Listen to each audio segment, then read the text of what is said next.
Ok? Salmo 112, verso 1, diz assim: Aleluia! Como é feliz o homem que teme o Senhor e tem grande prazer em seus mandamentos.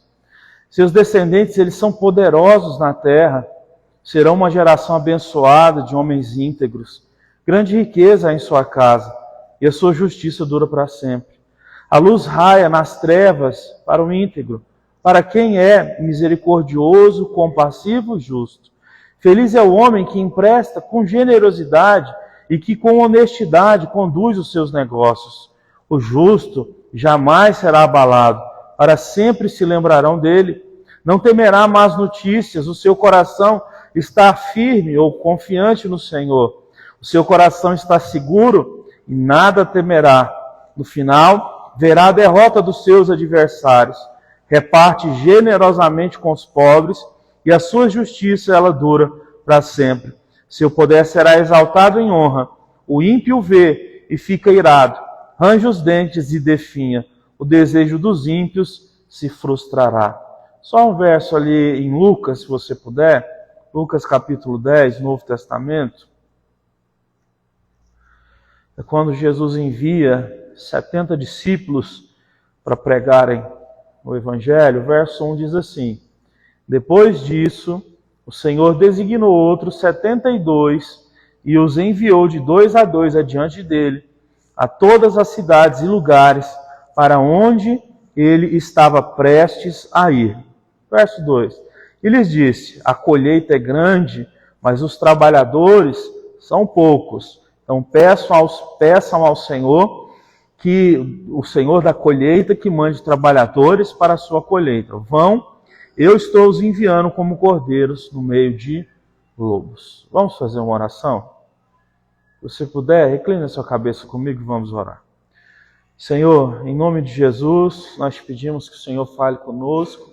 Nós não saímos da nossa casa, Senhor Deus, por outra coisa a não ser para te adorar. Por isso nós estamos aqui, queremos pedir perdão pelos nossos pecados, queremos te pedir que esse dia de hoje, Senhor Deus, o Senhor seja exaltado, que o Senhor, ó Deus, aceite a nossa adoração, que o Senhor encha os nossos corações com a tua graça, com a tua bênção, com o teu poder. Assim, ó Deus, nós estamos aqui, Deus, esperando que de forma espiritual nós possamos ser alcançados, porque nós vivemos num mundo, Senhor Deus, tumultuado, de muitos estímulos físicos e emocionais, mas nós estamos aqui para sermos abençoados espiritualmente.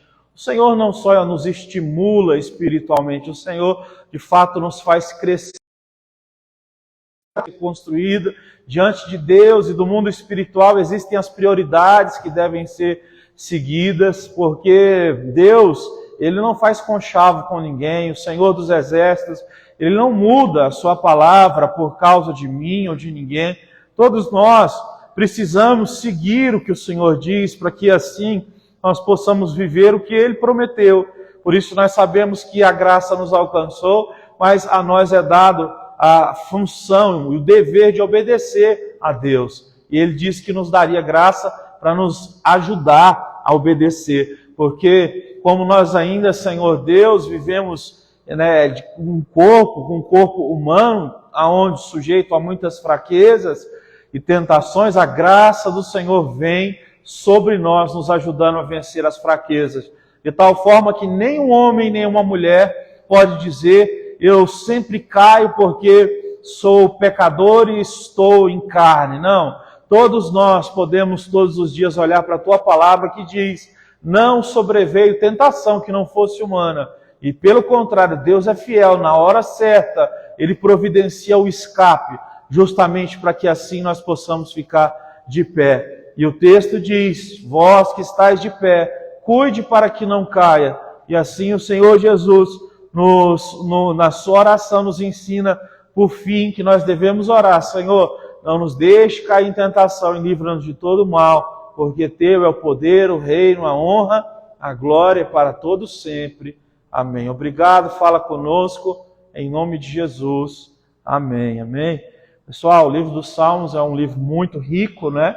É um livro que foi escrito para que a gente possa adorar a Deus através dele. Foi escrito para que os judeus pudessem adorar a Deus através dele, e é um livro para os cristãos também. O Salmo 111, 112, basicamente ele é o mesmo salmo, mas ele foi dividido pelas pessoas, né, que tiveram essa função ao longo da história.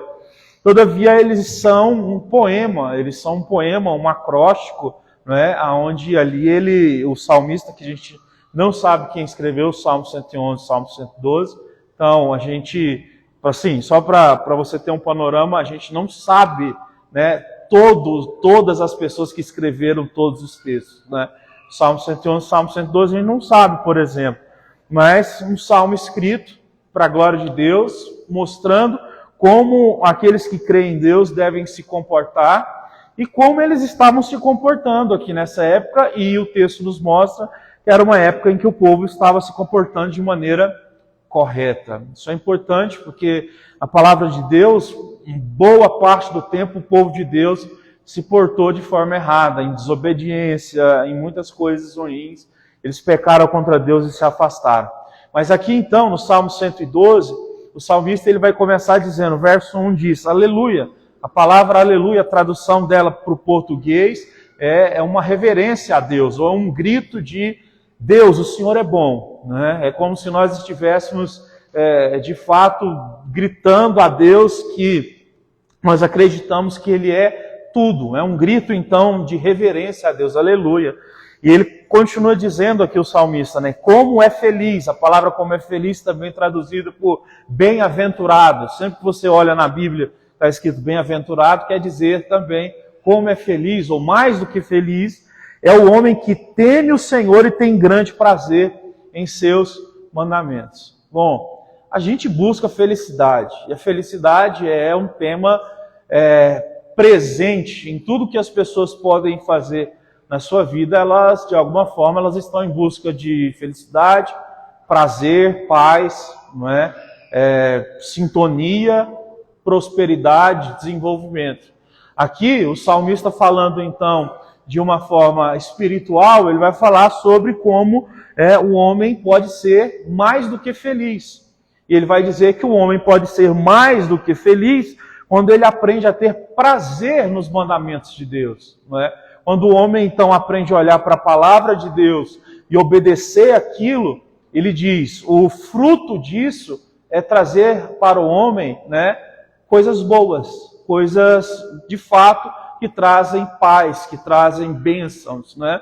Porque até hoje existem esses conflitos na nossa mente, em que muitas vezes a gente pensa que essa questão de obedecer a Deus, ou ler as Escrituras, olhar para as coisas sagradas, parece que é uma coisa que a gente tem que fazer porque Deus quer, ou aqueles que têm mais dúvidas pensam, tem que fazer porque é uma espécie de desencargo de consciência, é alguma coisa que tem que ser feita porque Ele quer. Mas o que a Bíblia nos mostra sobre Deus, a sua palavra, e sobre a obediência é o seguinte, é que Deus criou o ser humano, Deus sabe como fazer o ser humano feliz, e o ser humano, como caiu em pecado e ficou distorcido na sua imagem, Deus então deu os mandamentos para que o ser humano, quando obedece os mandamentos, ele possa voltar então a colher esses frutos de prazer, de felicidade, entende? Então nós não estamos lidando com Deus que simplesmente quer obediência para que Ele sinta prazer. Não é somente uma relação onde a gente lida com um ser poderoso que é megalomaníaco e que quer simplesmente receber todo o poder para si, para que ele se levante no trono e ria sobre todas as coisas criadas. Não é isso. Não é isso que a Bíblia fala sobre o Deus que criou os céus e a terra. Então, o Deus judaico-cristão, aqui lidando no contexto judaico, que é o livro de Salmos, ele é um Deus, então, que nos mostra a sua palavra para que a gente possa voltar a entender o que de fato é bom fazer. A gente perdeu isso, gente. Olha, uma coisa que a gente precisa falar e que a gente sempre fala, mas é difícil demais da gente voltar a obedecer isso. A gente sabe hoje em dia que isso é uma questão que a gente precisa fazer, até porque hoje em dia todo mundo já está sofrendo as consequências físicas e mentais desse erro que a gente comete, que é a pressa, o imediatismo, né, o excesso de velocidade. Hoje o mundo inteiro sofre, né, por causa da ansiedade, o mundo inteiro sofre por causa do imediatismo. Quarta-feira eu estava pregando aqui, mostrando que Davi, com 17 anos, ele foi ungido rei, e ele passou por um monte de processo que em nenhum momento ele tentou manipular o sagrado. O que é manipular o sagrado? Por um momento ele foi chamado para tocar harpa lá para o rei, Saul, porque o rei ficava endemoniado e perturbado.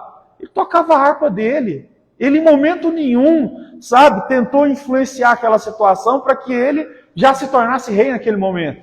Depois você vai encontrar também, né, no auge ali de Davi, quando ele mata Golias, e ele é considerado, né, o homem que matou o principal guerreiro mais poderoso. Ele entra na cidade, as mulheres estão gritando, né? Saul matou 1000, mas Davi matou milhares de milhares, e ele é mais reverenciado que o rei. E Davi, hora nenhuma, ele o quê? Ele se apressa para tomar esse reino para si, né? Em todos os momentos ele está esperando no Senhor, até o ponto que quando Saul persegue ele fica sendo perseguido. Saul quer matar Davi fica sendo perseguido por mais de 13 anos, em que ele tem que morar em cavernas, morar em desertos, ficar como fugitivo.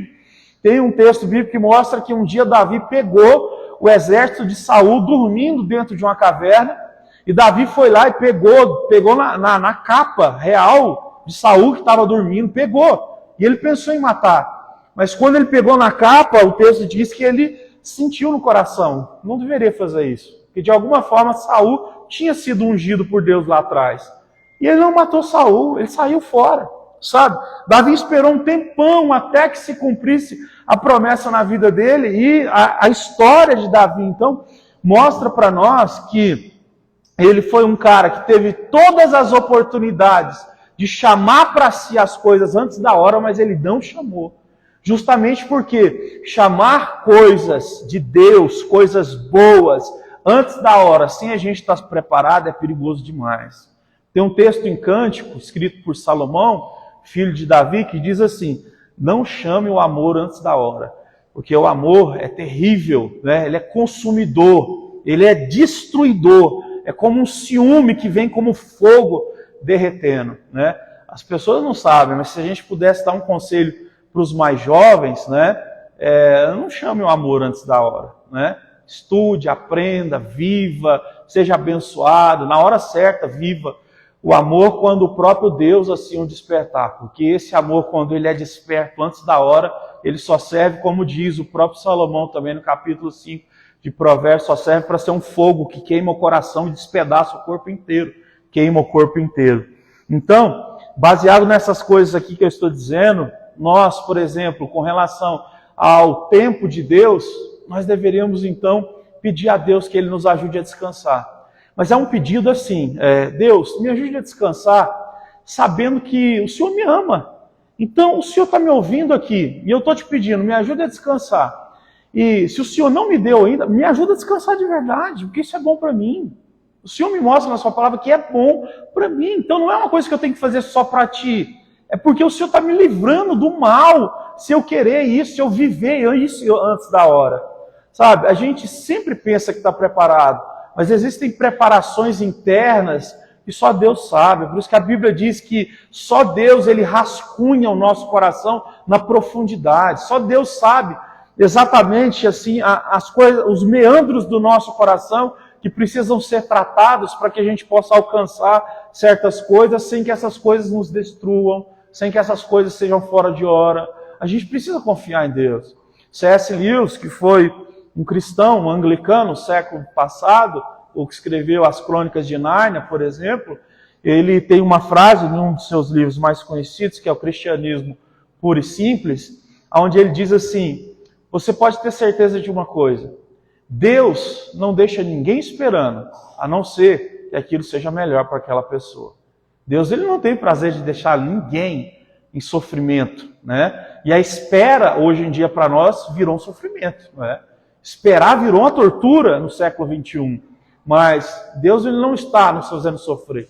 Ele simplesmente está dizendo, eu estou te protegendo de si mesmo, estou te protegendo do tamanho dessa bênção, que é maior ainda do que você pode suportar. Eu estou te protegendo, então, para que você viva certas coisas que você não vai poder viver depois que você receber o que você está esperando.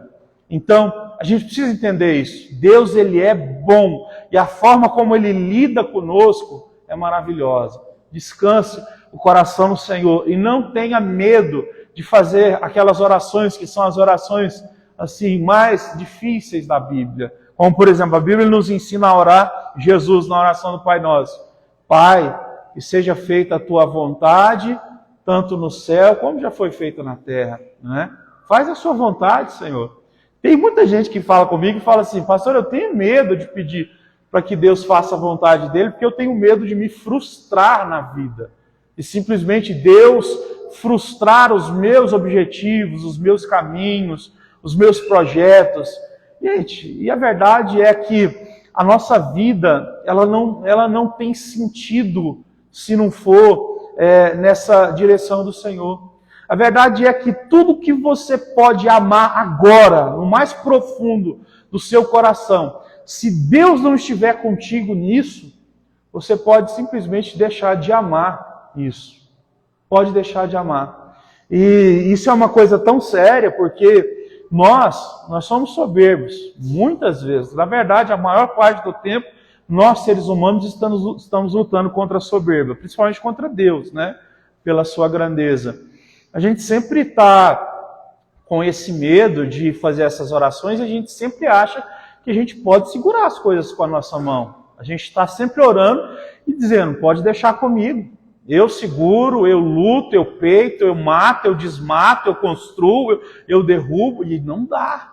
Sozinho não dá. Aqueles que de fato começam a se afastar de Deus em busca dos seus próprios objetivos, sem Deus, eles começam a lidar com coisas terríveis, não é? Dentro da sua alma. Então, não é que Deus quer mostrar para nós que Ele é maior do que nós, mas é porque o que Deus quer para as nossas vidas é o que há de melhor para nós. E uma coisa é muito boa, porque como o Senhor Deus é quem criou o nosso coração, Ele coloca as centelhas, é chamado assim por alguns teólogos, as centelhas da eternidade dentro da nossa alma. Então, por exemplo, os dons que o Senhor já colocou em você, desde criança, no seu desenvolvimento, na sua formação, essas coisas todas que foram projetadas dentro de nós, são centelhas de Deus. E Deus sempre vai nos colocando nessa direção. A gente só não anda na direção dessas centelhas quando a gente vai se obscurecendo muito no pecado, né? Andando fora desses mandamentos, andando fora de tudo que é do Senhor. Então, um exemplo é esse. As pessoas, elas querem produzir, elas querem chegar nos lugares muito rápido. E hoje em dia existe, por exemplo, muitos meios, muito obrigado, Emerson.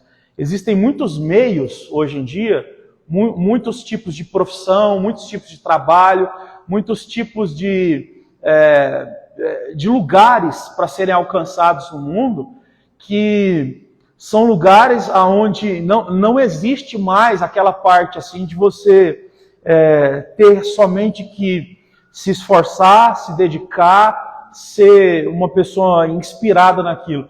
Hoje em dia o mundo ele é tão louco que existem certas coisas em que a gente vive basicamente debaixo de guerras químicas, sabe? Por exemplo, existem certos tipos de profissão que ganha mais quem consegue manipular melhor, né, certos tipos de droga para conseguir ter maior rendimento e através desse maior rendimento chegar, né, em alguns tipos de coisa. Então, hoje em dia você, por exemplo, você vai encontrar pessoas que ensinam outros a estudar, por exemplo, a ter uma capacidade de estudo, uma produção de estudo maior. Você vai ver pessoas, então, que vão te ensinar a manipular o uso de drogas, né, para que você possa se desenvolver. Então, assim, o mundo que nós estamos, ele é uma aceleração tão louca que, na verdade, ele vai nos destruindo antes do tempo. É claro que eu sei, né, que a droga em si ela não é má. Se ela está na quantidade certa, ela é benéfica, se for necessária. Agora, se ela é maior, ela vai se tornar uma desgraça, um veneno que vai matar. Mas o que eu quero dizer é que nessa velocidade toda que nós estamos sendo destruídos antes do tempo, tanto na nossa mente quanto no nosso corpo, porque nós não fomos criados para essa velocidade tão grande, não é? Deus ele nos criou para que a gente viva em paz. E olha, o verso número 2, se você tem a sua Bíblia, diz o seguinte: seus descendentes serão poderosos na terra, serão uma geração abençoada de homens íntegros, grande riqueza há em sua casa, e a sua justiça ela dura para sempre. Isso é uma promessa que foi dada para os judeus, e você vai ver que Deus ele tem essa promessa sempre ali quando ele fala com o povo, através dos profetas, através dos salmistas, porque de fato obedecer ao Senhor, né, resulta naturalmente naquilo que o ser humano mais corre de forma desesperada para obter, que é o quê? Que é uma família abençoada, que é saúde, que é a prosperidade financeira. Basicamente o que a Bíblia diz é que se a gente vive para a glória de Deus, obedecendo o Senhor, Ele vai abençoar. Não é que a Bíblia diz que você vai se tornar milionário, não é que a Bíblia fala a marca da roupa que você vai andar, nem os seus carros. Mas a Bíblia ela diz que, né, o fruto de você obedecer a Deus deságua numa vida em que Deus vai te dar a possibilidade de você ser abençoado, porque existe um projeto maior que isso. Foi por isso que eu fiz questão de ler só os primeiros versículos de Lucas, porque quando Jesus está enviando 70 homens, Ele está enviando 70 homens para o quê? Para falarem do Evangelho para outras pessoas. Olha, Deus, Ele nos ama muito, mas Ele nos ama muito não só para nos dar coisas boas, Ele nos ama muito para que nós possamos ter graça suficiente na nossa vida, na nossa família, no nosso corpo, para a gente poder repassar o que é dele para outras pessoas, que é a pregação, é falar de Cristo, da sua morte, da sua ressurreição, da salvação, do que Ele é. Então, o que eu quero dizer não é que todas as pessoas que vão falar de Cristo, elas vão estar 100% bem de saúde, 100% bem financeiramente, 100% bem na família. Não é isso. Mas, basicamente, o que a Bíblia diz é que obedecer a Deus deságua numa vida de bênçãos. E você vai encontrar isso em Deuteronômio, aqui em Salmo, você vai encontrar isso em Provérbios, você vai encontrar isso em Eclesiastes. Então, por que eu estou falando isso? Porque as pessoas elas ainda insistem em ir dentro de igrejas e fazer orações. Deus, abençoa minha vida financeira. Deus, abençoa minha família. Senhor, faz isso, faz aquilo. A gente não percebe que Deus tem as suas prioridades. E a prioridade de Deus é simplesmente nos dar, uma forma de enxergar a vida como Ele enxerga. Porque se eu começo a enxergar como Ele enxerga, se eu começo a andar como Ele quer que eu ande, se eu obedeço o que Ele manda eu obedecer, simplesmente então eu não preciso fazer certos tipos de orações. E essas orações elas acabam então sendo orações que são até, por assim dizer, meio tolas, meio insensatas. Elas são realmente orações que chegam a ser um pouco, além de desnecessárias, burras. Por quê? Porque nós deveríamos estar orando por pessoas se convertendo ao Senhor Jesus. O texto ali que eu li em Lucas diz assim, orem, aí quando Jesus vai pedir para a gente orar, ele diz assim, orem ao Senhor da Seara, que é Deus, para que Ele possa dar mais trabalhadores para o quê? Para que essa seara, então, possa crescer e se colher, e possa ter a colheita. Ali ele não está falando sobre plantio, está falando sobre pessoas, muitas pessoas que precisam vir para o Evangelho, mas tem pouca gente para pregar, tem pouca gente para falar desse grande amor, tem pouca gente para falar dessa grande bênção, e a gente tem que orar para Deus levantar mais gente assim. Pedir a Jesus, Senhor, coloca mais pessoas, para falar do teu grande amor, das tuas coisas preciosas. Então, o Senhor Jesus, Ele nos ensina que existe uma forma mais inteligente, mais elevada de a gente olhar para as Escrituras. Eu já estou por encerrar para a gente ceiar. A Bíblia ela vai nos dizer que o ser humano, o homem espiritual, o homem, por assim dizer, homem e mulher, ele entende as coisas de Deus de forma espiritual. Agora, o homem carnal, o homem e a mulher carnal, entende de forma carnal. Tem um texto bíblico que é interessante, e Jesus e os discípulos estão num barco atravessando para outro lugar, e aí Jesus diz assim, Jesus era assim, meio de repente, né? Estão navegando e Jesus do nada. Tomem cuidado com o fermento de Herodes e dos fariseus. Para por ali. E aí os discípulos começam a conversar. Será que nós esquecemos, né, o trigo para fazer o pão? E eles começam ali a entrar naquela sina, né? Será que está faltando pão? Será que... E aí Jesus vai dizer, eu não estou falando de nada que é humano. Estou dizendo a vocês, cuidado com esse povo, porque eles têm uma palavra meio que espiritual. Herodes tem uma autoridade meio que parece, né, da parte de Deus, mas esse povo está fora do Senhor, né? Então Jesus está falando ali sobre um fermento, né, que é uma heresia espiritual. Então, a gente precisa entender as coisas de Deus de forma espiritual. Vamos lá para dar tempo aqui, o verso número 4 diz: a luz raia nas trevas para o íntegro, para quem é misericordioso e compassivo e justo. Gente, vale a pena. Sabe o que é a pior coisa que pode acontecer conosco? A gente que ama Deus e ouve a palavra de Deus, o Espírito de Deus vai abençoando a gente vai se tornando, pelo Espírito, bondosos, justos, honestos. Deus vai colocando isso na gente, sempre que a gente está diante da palavra, ouvindo, que a gente quer viver isso, o Senhor vai nos dando essa graça. Mas o maior problema é quando aparece no nosso caminho alguma pessoa muito cruel, e através da crueldade, da injustiça, da desonestidade, alguém entra no seu caminho e consegue, ferir o seu coração. Esse é o grande problema. Não é? A gente não encontra muitos cristãos que são desonestos porque eles escolheram ser. Eles estão todo dia ouvindo que a gente tem que ser honesto, mas eles se tornaram desonestos simplesmente porque eles estão marcados.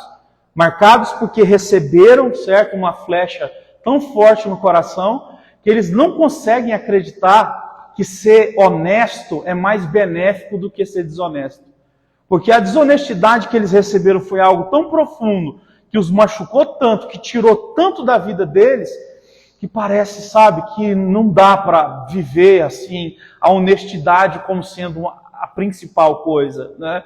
Então, nós precisamos sempre orar a Deus e pedir que Deus guarde o nosso coração. A gente precisa orar a Deus e pedir que Deus cure o nosso coração, se ele está ferido. A Bíblia diz que a gente não deve deixar crescer no nosso coração raiz de amargura, né? Que é quando a gente é tocado por algum mal e vai deixando crescer a falta de perdão no nosso coração. A gente precisa então avançar fora disso. Versículo de número 5. Feliz é o homem que empresta com generosidade e que com honestidade conduz os seus negócios. O justo jamais será abalado, para sempre se lembrarão dele. Gente, então, aqui, veja bem, o Senhor Deus, quando Ele fala sobre, né, um ser humano abençoado, Ele fala sobre alguém que honra a Deus, que é a princípio, aleluia, reverencia a Deus. Depois é o homem que o que? Ele é bem-aventurado porque ele obedece a Deus, porque ele entende que os princípios de Deus são melhores. É uma pessoa que entende, né, o peso da honestidade, da justiça, da generosidade. Olha, não tem como ir contra isso, sabe? A palavra de Deus diz que é impossível alguém ir contra isso. Quando Paulo fala dos frutos do Espírito, em Gálatas capítulo 5, ele termina dizendo assim: aquele que anda em amor, em paz, em bondade, em domínio próprio, ele termina a lista dizendo assim: contra essas coisas não existe lei. Não tem nada, sabe, que pode tirar de nós a graça de Deus quando a gente é generoso, quando a gente é justo, quando a gente conduz a nossa vida, os nossos negócios de uma forma tranquila, de uma forma sábia, quando nós emprestamos com generosidade, quando nós somos justos, quando a gente tem misericórdia, quando nós somos bondosos. Quando isso acontece, ninguém pode tirar o que Deus tem separado para nós, né? Então, isso é até importante para a gente entender que a gente também pode parar um pouco com essa mania de achar que tem sempre alguma macumba contra nós, tem sempre alguém que está nos invejando, quer nos derrotar, isso e aquilo. Essas coisas existem? Existe, mas não precisa ficar orando muito sobre isso, não. Você vê, o povo aqui falou que esse lugar aqui era um terreno de macumba, há pouco tempo atrás, aqui era um terreno de macumba. E aí eles tiveram que ir embora, porque eu acho que eles não conseguiram pagar o aluguel, né? E agora eles fazem macumba aqui atrás do muro, aqui numa mata, né? E aí eu tô sempre ali com a Angélica e com os meninos lá, eles metendo o tambor, pá, pá, pá. A Angélica falou, mas será que não é o carnaval, não? Eu falei, amor, mas nós estamos em dezembro, você acha que eles estão fazendo um negócio de carnaval? Não, eles estão tocando, pedindo lá os trem deles lá. Não tem problema nenhum. O nosso Deus é maior, o nosso Deus é poderoso. E a gente não precisa ter medo destas coisas serem superiores ao que o Senhor está dizendo aqui nas Escrituras, né? Haja como Deus está dizendo e certamente nós seremos abençoados. E aqui, pessoal, esse aqui é um dos meus versos preferidos na Bíblia, que é o verso 7, que diz assim: não temerás más notícias, porque o seu coração está firme no Senhor. Esse aqui, para mim, é um dos textos assim mais importantes da gente meditar e carregar para as nossas orações. Que a gente pedir, Senhor, me ajuda para que o meu coração não tema más notícias, sabe?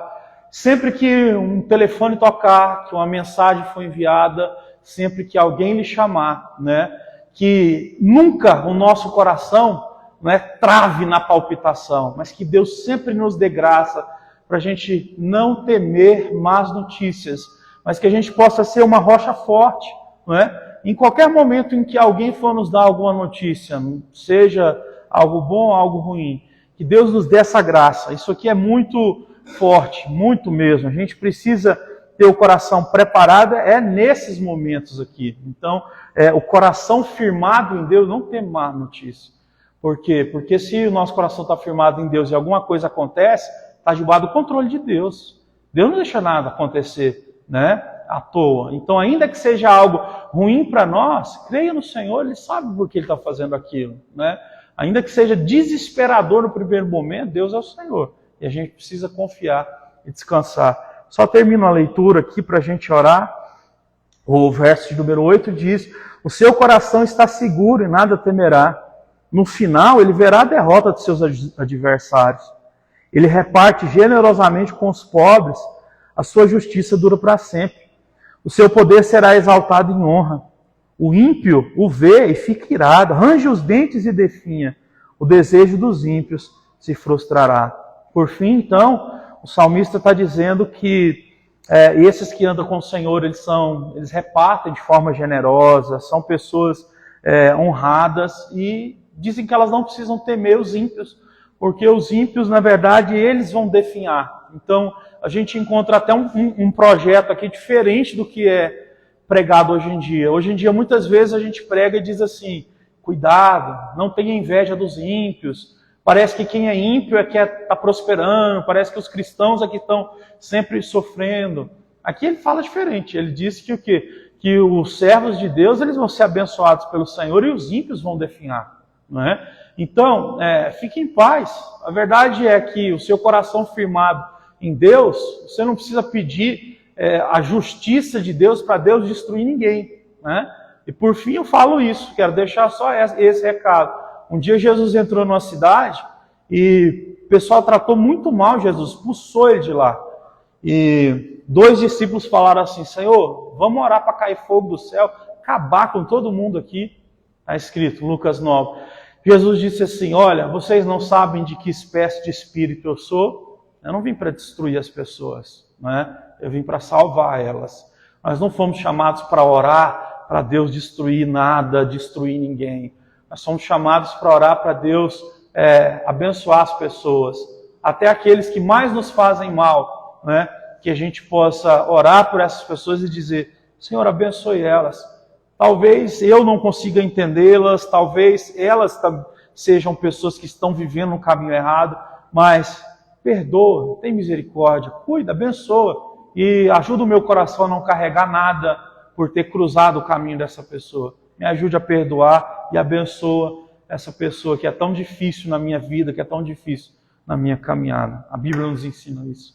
Você pode se colocar de pé para a gente fazer uma oração, por favor? Eu espero que você possa levar algo na palavra. Não sei que eu falei muitas coisas, mas que o Senhor ponha no seu coração e na sua mente aquilo que você precisa orar agora sobre. Senhor, nós oramos e pedimos muitíssimo que o Senhor seja glorificado através das nossas vidas. Que essa pequena igreja, com nós que estamos aqui, poucas pessoas, possamos fazer a diferença na nossa casa, nos nossos trabalhos, na vida social que temos. O Senhor possa nos abençoar. Nós não precisamos de muitas pessoas. Nós precisamos de pessoas que estão, ó Deus, voltadas para Ti e que tomaram uma decisão no coração, que é a decisão de viver de forma, ó Deus, a Te obedecer, viver de forma honesta, justa, generosa, viver de forma misericordiosa, ó Deus, viver para a glória do Teu nome, mas acima de tudo, levar o Seu Evangelho, aonde for, levar o Evangelho do Senhor falando desse grande amor. Porque nós podemos consolar muitas pessoas com muitas palavras, mas existem momentos que é somente Jesus Cristo e a palavra do Senhor Jesus Cristo é que poderá fazer alguma coisa a um coração que está desolado. E que nós possamos viver de tal forma para sermos portadores dessa verdade. Mas não precisamos ser mestres sabendo detalhes de detalhes do que está escrito. Mas se todos os dias o Senhor nos abençoar para que a gente leia a Tua palavra, para que a gente possa se espelhar no Senhor, possa orar. Eu sei que o Senhor vai sempre, Senhor Deus, guardando cada uma dessas mensagens no nosso coração. Nós Te agradecemos, cuida de nós e nos abençoa. Oramos em nome de Jesus. Amém, amém. Pode se sentar um momento, vamos participar da ceia? Meus irmãos, quem participa da ceia? Aqueles que creem em Jesus, aqueles que pedem perdão pelos seus pecados, aqueles que creem na mensagem de Jesus, aqueles que creem na morte, na ressurreição de Jesus, e aqueles que creem que Jesus vai voltar uma última vez para a glória do nosso Deus, e assim as coisas serão consumadas. Nos últimos passos do nosso Senhor Jesus Cristo aqui na Terra foi no dia da Páscoa, né? E no dia da Páscoa ele foi ceiar com os discípulos. E ali naquele dia ele disse que os discípulos dele, até o final dos tempos, teriam que fazer uma coisa. E ele pegou um pedaço de pão, partiu, e ele disse assim: esse pedaço de pão agora representa o meu corpo, porque o meu corpo vai ser trucidado na mão dos pecadores. E vocês vão partir o pão e vão comer desse pão em memória de mim, em memória desse trucidado meu corpo, que eu me entreguei por vocês. Na mesma hora ele pegou também o vinho e colocou no cálice e disse: esse cálice agora, ele tem a representação do meu sangue que vai ser derramado em favor de vocês, e uma nova aliança chega. Agora não é mais a lei, é a graça que vem, e esse sangue derramado, agora, ele representa que um novo tempo chegou. E aí vocês vão então ceiar, tomar do cálice, fazer isso até que eu venha. Ele fez dessa forma. Paulo também repassou isso para as igrejas em 1 Coríntios 11. Então, vamos fazer a oração, cada um em particular, enquanto a gente toca um louvor. E nessa oração Senhor, perdoa os meus pecados, que essa ceia seja para a glória do Senhor e que o Senhor possa renovar o meu coração. Vamos orar.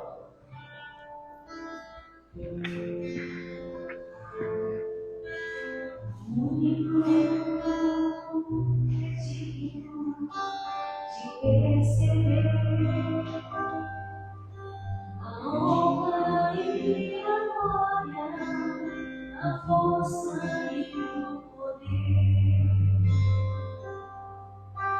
ao Rei eterno e imortal, invisível, mas real, a Ele ministramos louvor.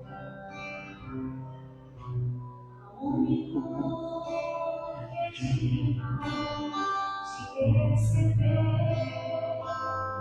a honra e a